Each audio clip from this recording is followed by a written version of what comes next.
여러분 안녕하세요. 더오름수학 원장 이승준 선생입니다. 자, 오늘은요 전교 1등 따라잡기, 혹시 우리 아이 복제인간인가요? 라는 주제를 가지고 한번 이야기를 해보려고 합니다. 자, 누군가가 어떤 과정을 거쳐서 전교 1등을 하고 서울대에 입학하고 의대에 입학하고 한다면 우리는 그 비밀 속에, 그 숨겨진 속에 어떤 비밀이 있는지, 어떤 방법이 있는지에 대해서 굉장히 궁금해합니다. 그러면서 그 아이의 일거수일투족, 공부 방법, 다녔던 학원, 모든 것들을 우리 아이에게 대입시키려고 노력을 한다는 거죠. 근데 요즘은요, 예전 저희 시대보다도 훨씬 더, 저희가 공부하던, 제가 81년생 00학번이니까 저희가 공부하던 시대보다 훨씬 더 다양성의 시대입니다. 저희가 X세대였죠, 그쵸? 이제 X세대의 다양성의 문화가 있다고 하지만 지금은 훨씬 더 개인주의적이고 다양한, 이제 저희보다도 훨씬 더 발전되고 다양성이 있는 아이들이 존재하는 이 시대에서 뭔가 한 아이가 이루어낸 성공을 가지고 획일적으로 그것을 따라한다고 우리 아이가 과연 그거에 대해서 효과를 얻을 수 있을지, 우리 아이가 그 전교 1등의 클론이고 전교 1등의 유전자를 가지고 태어난 복제인간이라면 뭐 가능성이 있겠지만, 그렇지 않다면 과연 그런 것들이 과연 우리에게 도움이 될까, 아니면 독이 될까, 그거에 대해서 한번 생각을 해보셨으면 좋겠습니다. 부모님은 성공한 아이, 성공한 방법에 대한 거에 대해서 굉장히 목이 말라 하십니다. 그래서 그 아이가 다녔던 학원에 꼭 입학해야 되고, 아주 어렸을 때부터 그 아이가 다녔던 영유 코스와 그 아이가 다녔던 아주 유년기 시절에 좋았던 학원, 초등 시절에 좋았던 학원, 중등 시절에 좋았던 학원, 고등학교 올라가기 전에는 어느 학원 입학 테스트를 봐서 합격을 해야 되고, 또 고등학교 가서는 어떤 커리를 밟아야 되는지에 대해서 굉장히 궁금해하고 그것을 그대로 따라하려고 노력합니다. 하지만 우리 아이는 그 아이가 아니에요. A라는 아이가 그렇게 성공했다고 해서 우리 아이가 그렇게 성공하리라는 보장이 없고, B라는 아이가 그렇게 성공했다고 해서 우리 아이가 그렇게 성공했다는 보장이 없습니다. 어떤 아이는 엉덩이에 땀띠가 날 정도로 책상에 앉아 있어서 공부를 해야 성공하는 아이가 있는가 하면, 어떤 아이는 20분에 한 번씩 화장실을 갔다 와야지만 집중력이 환기되고 성공을 하는 아이가 있을 수도 있어요. 어떤 아이는 그냥 우직하게 앉아서만 공부를 해야지 공부를 잘하는 친구가 있을 수 있지만, 어떤 아이는 다리를 떨어야지 집중이 잘 되고 수학 문제가 잘 풀리는 아이가 있습니다.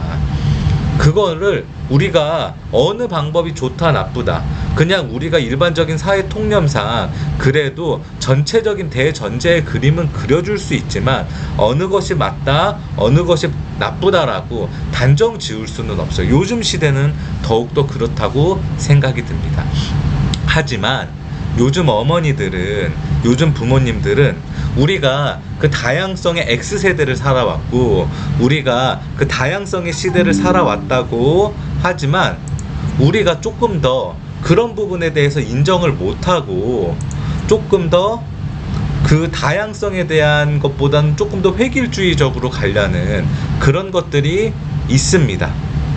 자, 그래서 어떻게든 1등을 한 아이, 성공을 한 아이, 누군가가 대치동으로 들어갔다 그러면 우르르르 다 대치동으로 들어가고, 누군가가 탈대치를 시도해서 성공했다고 하면 우르르르 다 탈대치를 하려고 하는, 누군가가 A 학원에 들어가서 성공했다고 하면 A 학원에 떨어지면 인생이 실패한다고 생각되는 그런 삶을 현재 우리 부모님들은 살고 있고, 우리가 다양성의 시대를 살아왔지만 그런 것들을 더욱더 우리 아이들에게 주입시키려고 노력하고 있다고 저는 생각합니다.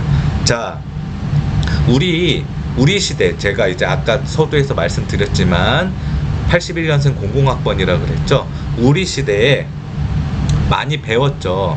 아담 스미스의 보이지 않는 손 국부론, 그런 내용 사회 시간에 우리 많이 보였죠. 우리 부모님이 개입은 하되 제가 생각했을 때 보이지 않는 손이 돼야 된다고 생각이 들어요.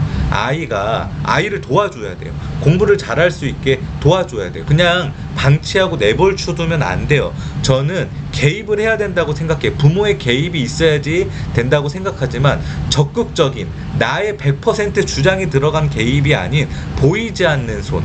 예를 들어 아이가 정리정돈이 잘 안 되는 아이라면은 정리정돈을 해야 된다. 스스로 정리정돈을 해야 되는 거를 계속 주입시키고 가르쳐주고 이야기해줘야 되지만 그거와는 별개로 아이를 막 정리정돈을 하게끔 막 밥을 안 주고 때리고 야단치고 강압적으로 막 레이저를 쏘는 게 아니라 아이가 잠든 시간에 내가 정리정돈을 해주고 책상이 깨끗하니까 좋지 너도 한번 봐라. 다음에는 꼭 정리정돈을 해라. 그냥 온전히 보이지 않는 손으로만 도와주는 게 아니라 그렇게 보이지 않는 손과 살짝의 개입을 가지고 그래서 아이를 바르게 인도해 주는 게 좋다는 거죠.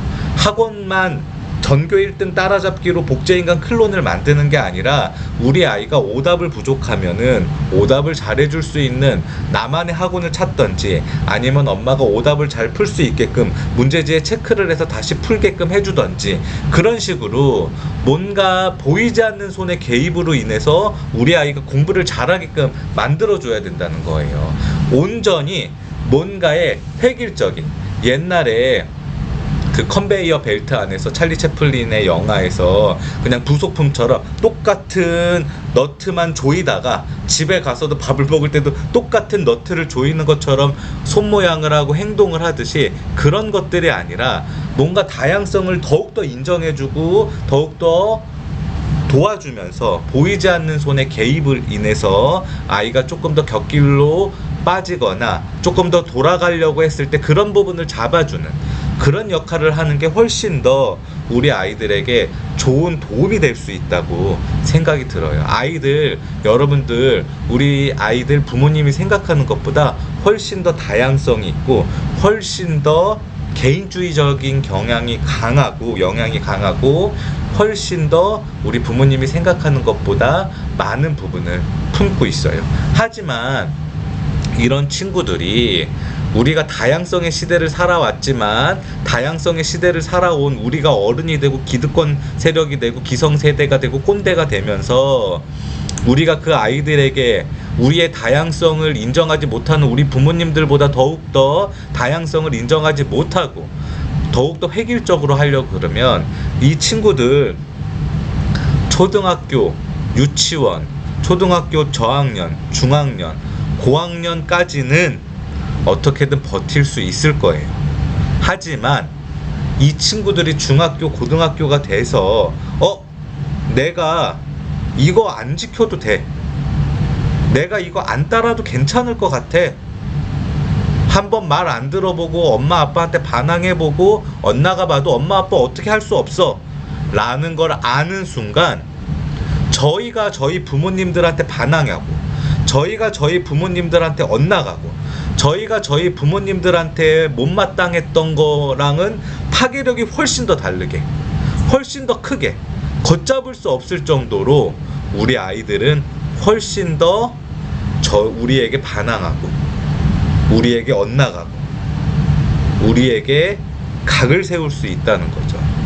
그때 보이지 않는 손이든 보이는 손이든 뭐든 아무렇게 어떤 방법으로 접근을 하고 어떤 방법으로 수단과 방법을 쓰고 약을 쓰려고 그래도 일단 한번 그렇게 되면 다시 되돌리는 거는 쉽지 않습니다. 네. 전교 1등 옆집 A가 해서 우리 B가 할 수도 있어요. 우리 집 B가 옆집 C가 한 전교 1등 우리 집 B가 할 수도 있어요. 하지만 옆집 A가 1번이라는 방법으로 전교 1등을 했다고 해서 우리 아이가 꼭 1번을 써야지만 전교 1등 하는 거 아니에요. 옆집 C가 3번이라는 방법을 써서 전교 1등을 했다고 해서 우리 B가 꼭 3번을 써야지만 전교 1등을 하는 건 아니라는 거예요. 우리 아이는 복제인간이 아니기 때문에 우리 아이는 내 유전자와 나의 배우자의 유전자가 합산돼서 만들어진 새로운 생명체이기 때문에 전교 1등 따라잡기, 전교 1등 따라잡기. 여러분들의 허상이에요. 우리 아이는 우리 아이만의 방법이 있습니다. 그 방법을 이번 시간에 찾으셨으면 좋겠습니다. 시청해 주셔서 감사합니다.